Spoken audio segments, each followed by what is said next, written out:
Hello friends, welcome to the channel. आज का हमारा टॉपिक है about transport of oxygen in the blood. Blood के अंदर ऑक्सीजन किस फॉर्म में ट्रांसपोर्ट होती है, आज इस वीडियो में हम इसको डिस्कस करेंगे।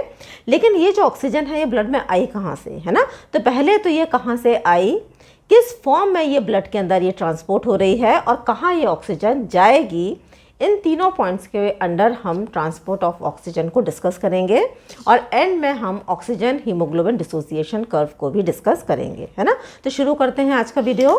तो सबसे पहले इंट्रोडक्शन देखें आप। तो oxygen delivery to tissue takes place in 3 stages, है ना। अब ये जो ऑक्सीजन है ये टिश्यूज़ तक 3 स्टेजेस के माध्यम से पहुंचती है।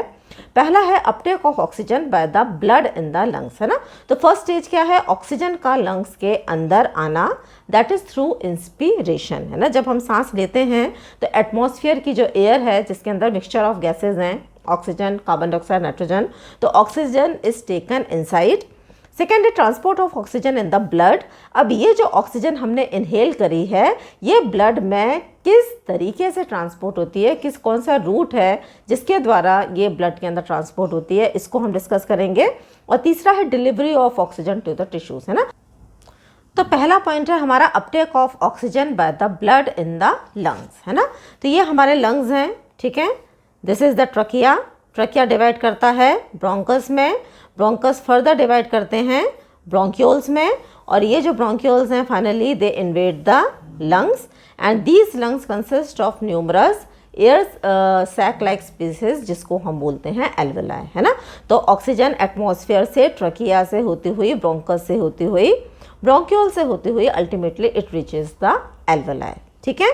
तो अब यहाँ पर आप देखें जो ये है uptake of oxygen, it is mainly dependent upon the pressure gradient.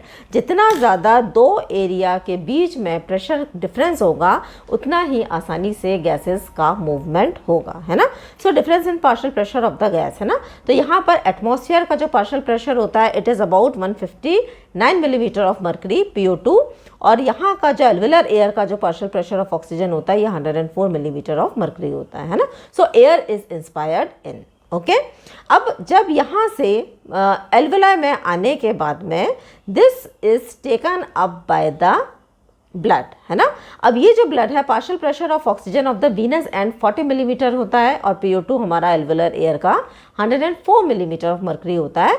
तो अब oxygen basically diffuse from the alveoli into the venous blood, है ना। तो अब धीरे धीरे करके ये ब्लड ये प्योर हो जाता है and now this oxygen is taken up in the blood.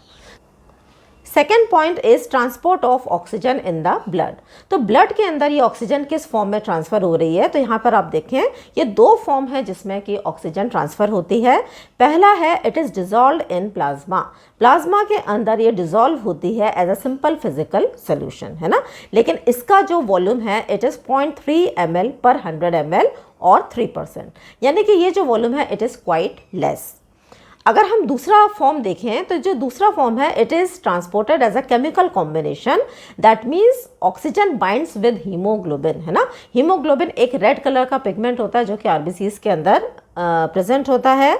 तो ये जो ऑक्सीजन है हीमोग्लोबिन के साथ में बाइंड करती है and it forms oxy haemoglobin, और ये 18.7 ml per 100 ml of blood is transported as oxy haemoglobin, है ना। अगर हम परसेंटेज में देखेंगे तो लगभग 97% is transported as oxy haemoglobin, है ना। तो अगर हम देखेंगे ये 18 + 7 और ये इसको प्लस 0.3 कर देंगे तो टोटल लगभग 19 ml per 100 ml it is carried in the blood, है ना। That is the total volume, ठीक है। अब आप यहाँ पर देखें कि ये वाला जो वॉल्यूम है दैट इज़ 3% ऑक्सीजन जो कि डिजॉल्व फॉर्म में ट्रैवल कर रही है। ये बहुत कम है अमाउंट, लेकिन still this amount holds importance, है ना। क्यों इम्पॉर्टेंट है ये, because it is responsible for the partial pressure of oxygen. Partial pressure of oxygen को बनाने में ये जो वॉल्यूम है इसका बहुत इंपॉर्टेंट रोल है, और जो पूरा का पूरा गैसेस एक्सचेंज होता है ये घूमता है around the concept difference in partial pressure, that is the pressure gradient, है ना। तो volume of dissolve oxygen is directly proportional to the partial pressure of oxygen. जितनी ज़्यादा volume of oxygen dissolve form में रहेगी उतना ही ज़्यादा वो पार्शियल प्रेशर एक्सर्ट करेगी जितना ज़्यादा पार्शियल प्रेशर होगा उतना ही आसानी से डिफ्यूजन होगा। ठीक है, तो एक तो ये चीज़ हो गई। दूसरा, अगर हम यहाँ पर देखते हैं, ये वाला ऑक्सी हीमोग्लोबिन को देखते हैं, तो अब जो ऑक्सी हीमोग्लोबिन है, that is haemoglobin, it binds with oxygen to form oxy haemoglobin, है ना। This is oxy haemoglobin. ठीक है, अब ये जो रिएक्शन होता है इसको हम ऑक्सीजनेशन रिएक्शन बोलते हैं। और यहाँ पर आप ये साइन देख रहे हैं, साइन का मतलब है it is a reversible reaction, है ना। यानी कि ऑक्सीजन हीमोग्लोबिन के साथ बाइंड भी करती है और ऑक्सीजन हीमोग्लोबिन के और ऑक्सी हीमोग्लोबिन डिसोसिएट भी हो सकता है इनटू हीमोग्लोबिन एंड ऑक्सीजन। ठीक है, तो ये जो रिएक्शन है it is a reversible reaction. अब यहाँ पर हम थोड़ा सा हीमोग्लोबिन के बारे में डिस्कस करते हैं। तो हीमोग्लोबिन बेसिकली आरबीसी के अंदर प्रेजेंट एक रेड पिगमेंट होता है। ठीक है, इसके 4 हीम मॉलिक्यूल्स होते हैं। एक हीमोग्लोबिन मॉलिक्यूल के अंदर there are 4 heme molecules. Okay, अब each heme molecule bind with 1 oxygen molecule.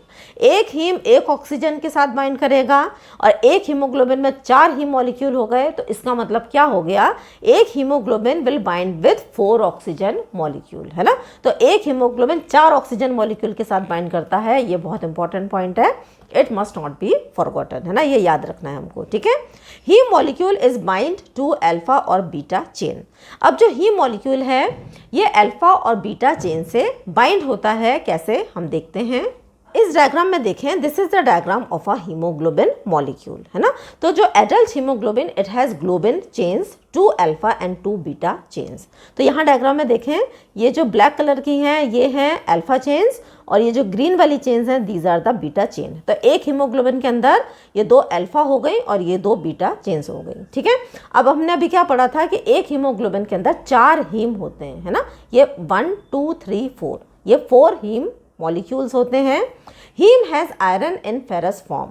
अब हीम के अंदर जो आयरन होता है it is present in the ferrous form. Iron 2 form में प्रेजेंट होता है, फेरिक एंड फेरस, लेकिन जो आयरन हीम के अंदर प्रेजेंट होता है ये फेरस फॉर्म में होता है। 1 hemoglobin has 4 iron atoms which bind with 4 molecules of oxygen, है ना। तो एक हीमोग्लोबिन के अंदर ये 4 फेरस फॉर्म है आयरन के जो कि 4 मॉलिक्यूल ऑफ ऑक्सीजन के साथ में बाइंड करते हैं। अगर हम सिंपल भाषा में बोलें तो हम ये बोलना चाह रहे हैं कि एक हीमोग्लोबिन का मॉलिक्यूल 4 ऑक्सीजन के मॉलिक्यूल्स को कैरी करेगा। ओके, अब यहाँ पर आप देखें तो रिएक्शन किस तरीके का होगा। ये जो पहला हीमोग्लोबिन है, ये जो हीमोग्लोबिन है इट इज़ डीऑक्सीजनेटेड हीमोग्लोबिन, यानी कि अभी इसके अंदर ऑक्सीजन अभी बाइंड नहीं है, है ना।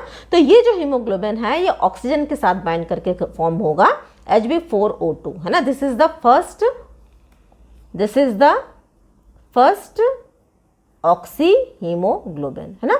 अब ये वाला जो हीमोग्लोबिन जिसमें कि अभी ऑक्सीजन अटैच नहीं हुई है ये प्रेजेंट होता है इन द टेंस फॉर्म, है ना। इसका जो कॉन्फ़िगरेशन होता है ये टेंस फॉर्म में प्रेजेंट होता है। जैसे ही इसके साथ में ऑक्सीजन बाइंड हो जाती है ये जो हीमोग्लोबिन है it becomes in relaxed form, है ना। अब इसका सिग्निफिकेंस क्या है, जैसे ही रिलैक्स्ड फॉर्म में ये हीमोग्लोबिन आता है इसकी जो एफिनिटी है ऑक्सीजन के प्रति ये ज़्यादा हो जाती है ना। यानी कि अब ये आसानी से ऑक्सीजन के साथ में बाइंड कर सकता है ना।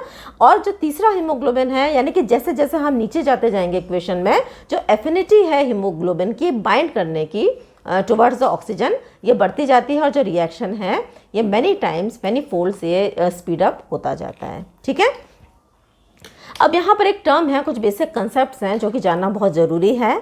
तो जो पहला टर्म है that is the oxygen carrying capacity of blood, है ना। अब कैपेसिटी का मतलब होता है क्षमता, ऑक्सीजन कैरिंग कैपेसिटी यानी कि ब्लड की कितनी क्षमता है कि वो कितने ऑक्सीजन को कैरी कर सकता है ना। अब यहाँ पर आप समझें कि 1 ग्राम haemoglobin carry 1.34 ml of oxygen. Let me repeat, 1 gram haemoglobin carry 1.34 ml of oxygen, है ना। 1 ग्राम हीमोग्लोबिन 1.34 ml ऑफ ऑक्सीजन को कैरी करता है। तो हमको ये मालूम है कि हम एक एवरेज मान के चलें कि एडल्ट के अंदर 15 ग्राम % हीमोग्लोबिन है तो वो कितने ऑक्सीजन को कैरी करेगा, तो 1.34 multiplied by 15 which comes to about 20 ml per 100 ml, है ना। क्या हम कह रहे हैं, 100 ml ऑफ ब्लड के अंदर 20 ml ऑक्सीजन इज कैरीड, इसको हम बोलते हैं oxygen carrying capacity of the blood, है ना। हमारे ब्लड की क्षमता है कि वो 20 ml ऑक्सीजन को कैरी कर सकती है ना। ये 20 ml पर 100 ml कब है? When haemoglobin is fully saturated, 100% जब ये ऑक्सीजन से सैचुरेटेड रहता है ना। अब ऑक्सीजन कंटेंट ऑफ ब्लड क्या होता है? तो when haemoglobin is not fully saturated, तो जब हीमोग्लोबिन इज ओनली 95% सैचुरेटेड, है ना, 95% सैचुरेटेड है, पूरा सैचुरेटेड नहीं है, तो ये कितने ऑक्सीजन को कैरी करता है? ये कैरी करता है 19 ml को, वॉट इट एक्चुअली कैरीज, है ना। तो एक्चुअली में क्षमता इसकी 20 ml को कैरी करने की है, लेकिन एक्चुअली में ये कैरी करता है 19 ml ऑक्सीजन, जिसको हम बोलते हैं ऑक्सीजन कंटेंट ऑफ ब्लड, है ना। इसको आप ऐसे समझें जैसे कि हर व्यक्ति की जो कैपेबिलिटी है, क्षमता है, वो बहुत ज़्यादा होती है, लेकिन एक्चुअली में हमारे द्वारा जो वर्क डन किया जाता है वो कंपैरेटिवली काफ़ी कम होता है ना। जैसे आप सबकी क्षमता है कि आप एग्ज़ाम में 100 में से 100 स्कोर कर सकते हैं, लेकिन क्या हम करते हैं ऐसा? नहीं, हमारी मेहनत में कमी रह जाती है। तो एक्चुअली में हम क्या करते हैं, जितनी कैपेसिटी है उतना स्कोर ना करके उससे हम कम करते हैं ना। तो बस यही है, इसी से आप समझ लें, एक है आपकी क्षमता और दूसरी है कि आप एक्चुअली में कितना कर रहे हैं, ठीक है। तो ये ऑक्सीजन कंटेंट ऑफ ब्लड कितना हो गया? 19 ml ऑक्सीजन पर 100 ml, ठीक है। अब परसेंटेज सैचुरेशन ऑफ हीमोग्लोबिन, है ना, क्या समझ रहे हैं? हीमोग्लोबिन कितना सैचुरेटेड है, तो इसको आप एक फॉर्मूला से समझ सकते हैं, oxygen content upon oxygen capacity multiplied by 100, है ना। तो इसको अगर हम करेंगे 19/20 मल्टीप्लाइड 100, तो it comes to about 95% saturation, है ना। तो जो परसेंटेज सैचुरेशन हीमोग्लोबिन का होता है that is 95%। Next we come to the third point, that is delivery of oxygen at the tissues, है ना। तो पहला पॉइंट हमने क्या पढ़ा था? हमने पढ़ा था first point, Uptake of oxygen by the blood, है ना, किस तरीके से जो ऑक्सीजन है ये ब्लड में आ रहा है। सेकेंड पॉइंट हमने पढ़ा किस तरीके से, किन फॉर्म्स में ये जो ऑक्सीजन है ये ब्लड के अंदर ट्रैवल कर रहा है, जो कि डिजोल्व फॉर्म था और ऑक्सी हीमोग्लोबिन के फॉर्म में था। तीसरा हम पढ़ रहे हैं कि delivery of oxygen at the tissue, है ना।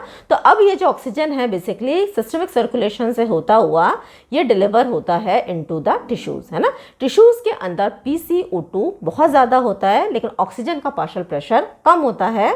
ब्लड के अंदर जो पार्शियल प्रेशर ऑफ ऑक्सीजन है ये ज़्यादा होता है, तो ब्लड से डिफ्यूज़ होकर ये oxygen it comes into the tissues, है ना। तो अब टिश्यूज के अंदर ये डिलीवर हो गया ऑक्सीजन, ठीक है। Now let us study about the oxygen haemoglobin dissociation curve, है ना। ये शॉर्ट नोट में पूछा जाता है, इंपॉर्टेंट टॉपिक है ये, तो इसको भी हम समझ लेते हैं। It is a curve showing relationship between partial pressure of oxygen and percentage saturation of hemoglobin. अब आप यहाँ पे देखें, यहाँ पे ग्राफ बना हुआ है, एक x एक्सिस है, x एक्सिस में there is percentage saturation of haemoglobin, जिसको हमने परसेंट में रिप्रेजेंट किया है। y एक्सिस पे there is partial pressure of oxygen, जिसको हम मिलीमीटर ऑफ मर्क्यूरी में कैलकुलेट करते हैं, है ना। अब जो PO2 है 0, 10, 20, 30, 40, 50 से लेके 100 तक हमने बनाया है। Similarly percentage saturation of haemoglobin भी 0, 10, 20 से लेके इट इज़ अप टू 100, ठीक है। अब ये जो ग्राफ है बेसिकली ये क्या एक्सप्लेन करता है हमको, ये क्या सिग्निफिकेंस है इसकी, तो ये हमको एक्सप्लेन करता है affinity of oxygen to haemoglobin, यानी कि हीमोग्लोबिन का ऑक्सीजन के प्रति लगाव, है ना। हीमोग्लोबिन की कितनी एफिनिटी है कि वो ऑक्सीजन के साथ में बाइंड कर सकता है, किन किन सर्कमस्टेंसेज में ये बाइंड करेगा और किन किन सर्कमस्टेंसेज में ये डिसोसिएट होगा, ये हमको इस ग्राफ से समझ में आता है। Now let us discuss the shape. तो हमारा ये जो कर्व है इट इज सिग्मॉइड शेपेड और एस शेपेड, है ना। सिग्मॉइड शेप का ये कर्व होता है, इसके दो पार्ट होते हैं, एक अपर पार्ट और दूसरा lower part. Upper part extend होता है 60 मिलीमीटर से लेके 100 मिलीमीटर ऑफ मर्करी, है ना। तो this is 60 partial pressure of oxygen. तो यहाँ से लेके यहाँ तक का जो ग्राफ है इसको हम बोलते हैं अपर पार्ट। उसके बाद में जो लोअर पार्ट है ये एक्सटेंड होता है 60 मिलीमीटर ऑफ मर्करी से लेके 20 मिलीमीटर ऑफ मर्करी तक। ये वाला जो पोर्शन है this is the lower part, है ना। अब इस ग्राफ को हमने कैसे बनाया है पहले हम इसको पढ़ते हैं, उसके बाद में हम इस ग्राफ को डिटेल में डिस्कस करेंगे, है ना। तो आप यहाँ पर देखें, at partial pressure of 10 millimetre mercury, 10 millimetre mercury के पार्शियल प्रेशर पे जो परसेंटेज सैचुरेशन है दैट इज 10।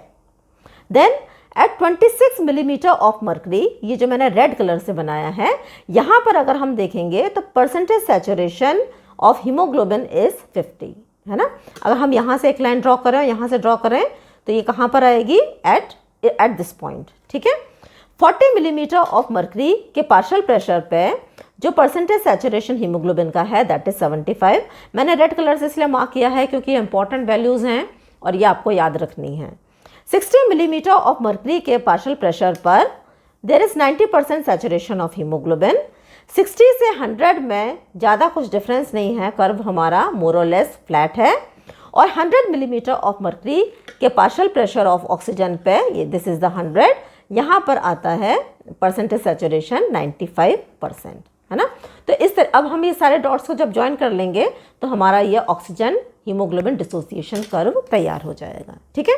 तो अब हम ये पार्ट्स की बात कर रहे थे, तो अपर पार्ट यानी कि एक ये वाला पोर्शन है और एक ये वाला पोर्शन है ना। तो अपर पार्ट हमको क्या बताता है और लोअर पार्ट हमको क्या सिग्निफाई करता है। अब यहाँ पर आप थोड़ा सा कंसेप्ट समझें, है ना, और आप अपने आप बताएं कि क्या हो रहा है यहाँ पे। देखो ये यहाँ पे पार्शियल प्रेशर, हम जब इस तरफ जा रहे हैं तो पार्शियल प्रेशर हमारा क्या हो रहा है, बढ़ रहा है, और जब हम इस तरफ जा रहे हैं तो पार्शियल प्रेशर हमारा क्या हो रहा है, कम हो रहा है ना। अब आपको मालूम है जो पार्शियल प्रेशर ऑक्सीजन का डिपेंड करता है कितना ऑक्सीजन का कॉन्सेंट्रेशन है ना। तो ऑक्सीजन का कॉन्सेंट्रेशन सबसे ज़्यादा कहाँ प्रेजेंट होता है, it is present in the lungs, ठीक है। तो लंग्स के अंदर क्या होता है, लंग्स के अंदर आपको मालूम है जो ऑक्सीजन इनहेल की जाती है ये हीमोग्लोबिन से बाइंड करती है and oxy haemoglobin is form, है ना। लंग्स में नहीं होगा, ये पल्मोनरी कैपिलरीज में होगा, ठीक है। तो at the place of lungs and pulmonary capillaries there is association of oxygen with haemoglobin and formation of oxy haemoglobin.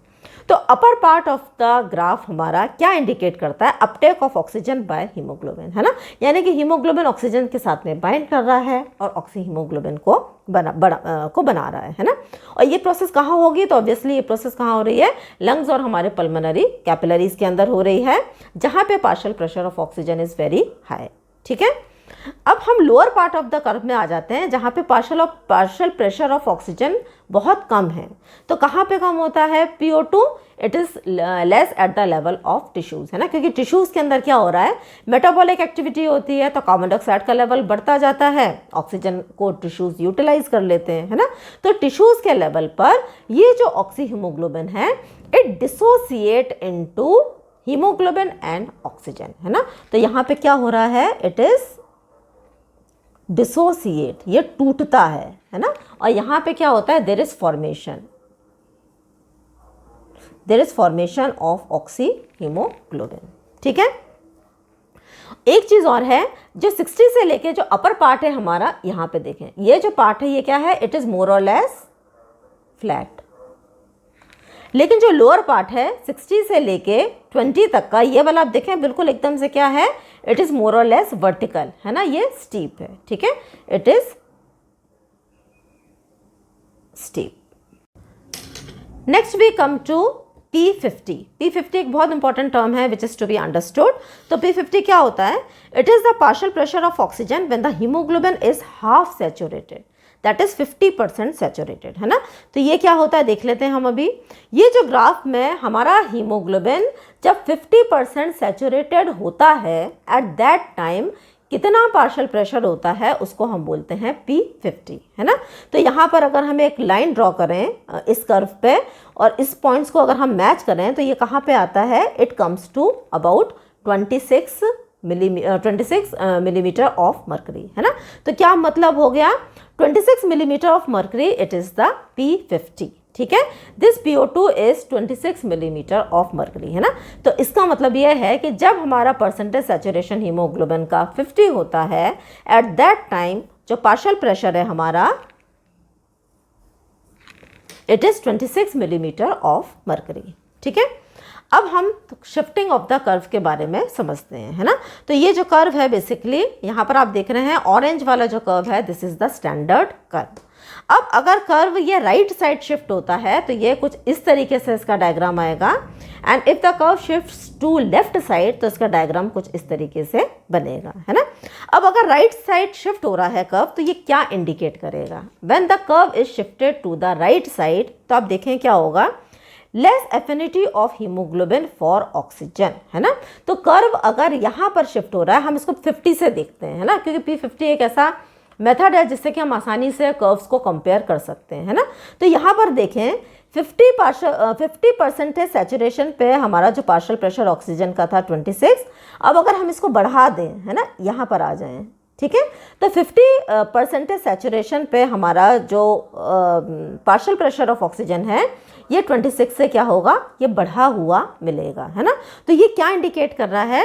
It is indicating less affinity of haemoglobin for oxygen, है ना। तो oxygen का जो हीमोग्लोबिन के प्रति affinity है ये कम हो रहा है, और ये कब कम होगा? ये ऑब्वियसली कम होगा एट द टिश्यू लेवल, है ना। टिश्यू के लेवल पर ऑक्सीजन को क्या होना है, टूटना है, oxygen is to be delivered to the tissue, है ना। तो हम ये बोल सकते हैं कि टिश्यू के लेवल पर there is unloading of oxygen, यानी कि ऑक्सी हीमोग्लोबिन ऑक्सीजन को अनलोड करेगा और टिश्यूज को देगा, ठीक है।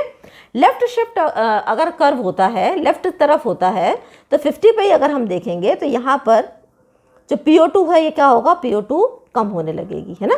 तो PO2 कम होने लगेगी, इसका क्या मतलब है? It means increase affinity of haemoglobin for oxygen, यानी कि ऑक्सीजन की हीमोग्लोबिन के प्रति एफिनिटी बढ़ रही है। और ये कब होगा? ऑब्वियसली ये होगा लंग्स में, जहाँ पे हीमोग्लोबिन को ऑक्सीजन के साथ में बाइंड करके ऑक्सी हीमोग्लोबिन बनाना है, जिसको कि हम लोडिंग ऑफ ऑक्सीजन बोलते हैं, ठीक है। तो अगर कर्व हमारा राइट साइड शिफ्ट हो रहा है तो ये बताता है बेसिकली एफिनिटी ऑफ ऑक्सीजन कम हो रही है।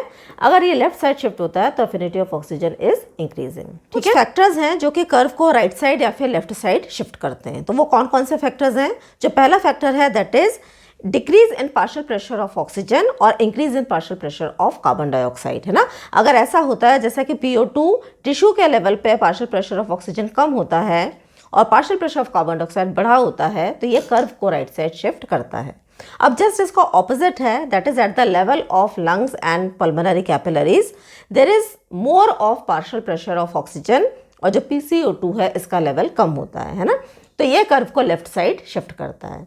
अब इसके अलावा अगर टेम्परेचर बढ़ता है या फिर हाइड्रोजन आयन का कॉन्सेंट्रेशन बढ़ता है, अगर हाइड्रोजन आयन का कॉन्सेंट्रेशन बढ़ेगा that means there is decrease in pH, है ना, यानी कि जो एसिडिक मीडियम है ये बढ़ेगा, या फिर 2,3-DPG दैट इज डाइफॉस्फोग्लिसरेट, इसका लेवल अगर बढ़ता है तो ये तीनों कंडीशंस कर्व को राइट साइड शिफ्ट करते हैं।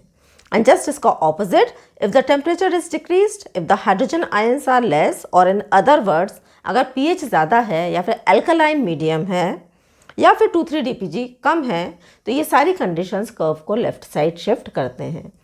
अब एक चीज़ और है यहाँ पे, अगर फीटल हीमोग्लोबिन हो in that case also the curve shift to the left side, है ना। क्यों? क्योंकि जो फीटल हीमोग्लोबिन है इसकी एफिनिटी हीमोग्लोबिन के लिए एडल्ट हीमोग्लोबिन के अगेंस्ट में मैनी टाइम्स ज़्यादा होती है ना। फीटल हीमोग्लोबिन के अंदर 2 चेन्स होती हैं, 2 अल्फा एंड 2 गामा चेन्स, जबकि एडल्ट हीमोग्लोबिन के अंदर 2 अल्फा और 2 बीटा चेन्स होती हैं, है ना। तो इस वजह से it has more affinity for haemoglobin, तो इसकी एफिनिटी ज़्यादा होती है जो कर्व है, कर्व को लेफ्ट साइड शिफ्ट करती है। नाउ एक लास्ट कंसेप्ट है that is the Bohr's effect, इसको भी समझ लेते हैं हम। It is less affinity of haemoglobin for oxygen in the presence of carbon dioxide. जब भी कार्बन डाइऑक्साइड का कॉन्सेंट्रेशन या फिर partial pressure of carbon dioxide ज़्यादा होगा, ऐसी कंडीशन में हीमोग्लोबिन की ऑक्सीजन के प्रति एफिनिटी कम हो जाएगी, है ना। और ये कहाँ होता है? Of course it is at the level of tissues, जहाँ पे PCO2 बहुत ज़्यादा होता है in comparison to the blood, है ना। तो टिश्यूज़ में क्या होगा? There is unloading of oxygen from haemoglobin, है ना। तो ब्लड का जो ऑक्सी हीमोग्लोबिन है ये टूटेगा, oxygen is release to the tissues and carbon dioxide is taken up by the blood, है ना। तो ये इसका बेसिकली सिग्निफिकेंस है। तो आज के वीडियो में हमने बेसिकली किस तरीके से ऑक्सीजन का अपटेक होता है bye the blood in the lungs, इसके बारे में पढ़ा। किन फॉर्म्स में ऑक्सीजन हमारे ब्लड के अंदर ट्रांसपोर्ट होती है, किस तरीके से ऑक्सीजन टिश्यूज़ के लेवल पर डिलीवर होती है, and finally oxygen haemoglobin dissociation curve and at last Bohr's effect. So I hope you have understood this topic. Thanks for watching.